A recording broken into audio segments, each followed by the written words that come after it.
Welcome to The Explainer. Today we're diving into the ultimate loyalty point showdown for any UK traveler. Yeah, it's the long-running battle between British Airways Avios and Virgin Atlantic points.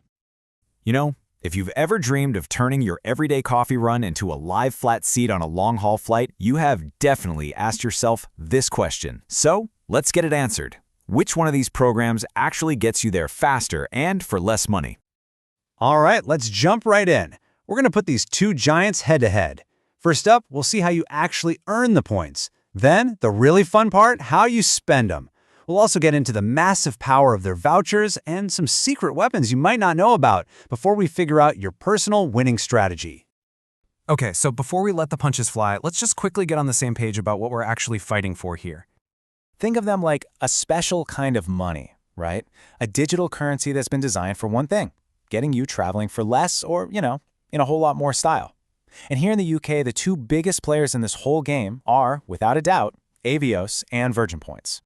So, let's get to our first round, building up your war chest. How do you actually go about collecting all these points? Okay, the single most powerful tool for racking up points is a co-branded credit card. And what's really interesting here is the immediate trade-off you see. The BA Amex, it gives you a much bigger welcome bonus, but it comes with a pretty hefty £300 fee. Virgin's premium card, it's almost half the price, which makes it way more accessible for a lot of people. But it's not just about the cards.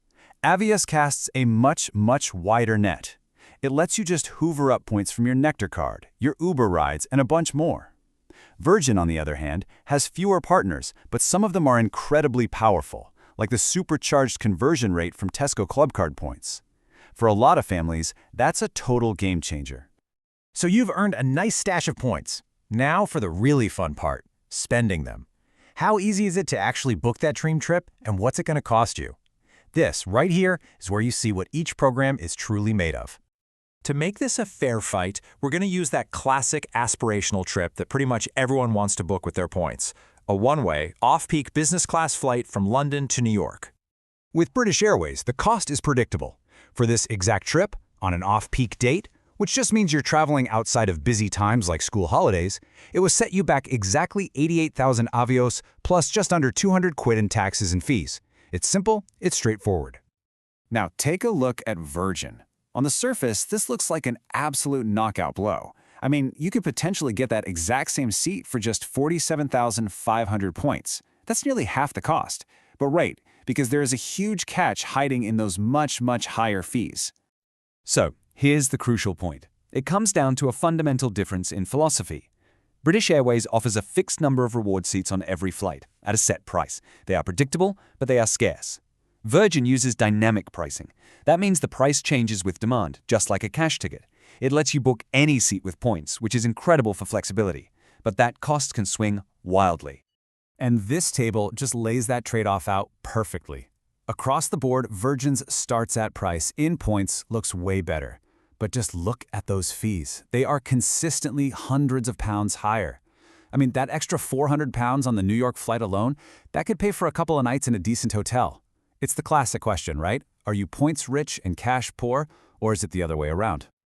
But the comparison doesn't end there, and this is where it gets really interesting.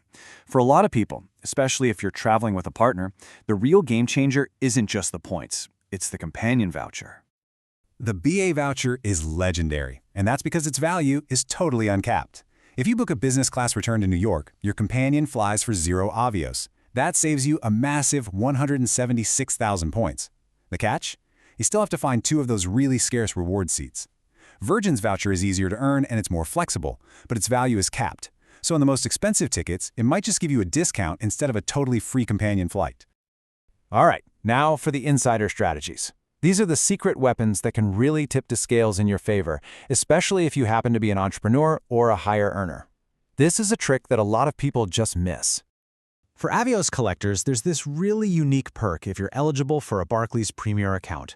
For a small monthly fee, you get a steady drip of 1,500 Avios into your account every single month for doing, well, absolutely nothing.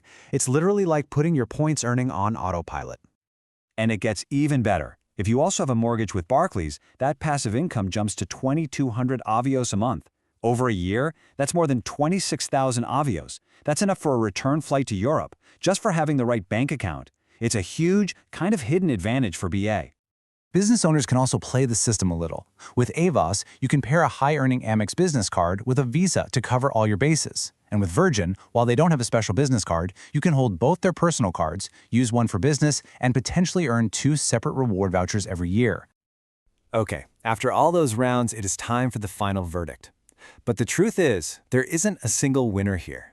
The right choice comes down completely to your personal travel style and, your financial habits. So, you should choose Avios if you are a strategic planner, if you spend enough to earn that incredibly valuable companion voucher, if you can take advantage of the Barclays passive earning trick, and if you've got the patience to book way in advance to grab those limited reward seats, then Avios offers just unbeatable value.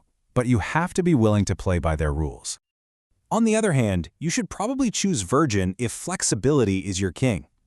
If you just hate the stress of hunting for available seats, if you can travel in the off-season to get the best prices, and if you just want a program that's generally easier and more straightforward to use, then Virgin is almost certainly your champion. And that's our breakdown of this epic travel battle. We've laid out all the rules, the strengths, and the weaknesses. The only thing left now is for you to decide which strategy is going to be the one that gets you into that business class seat.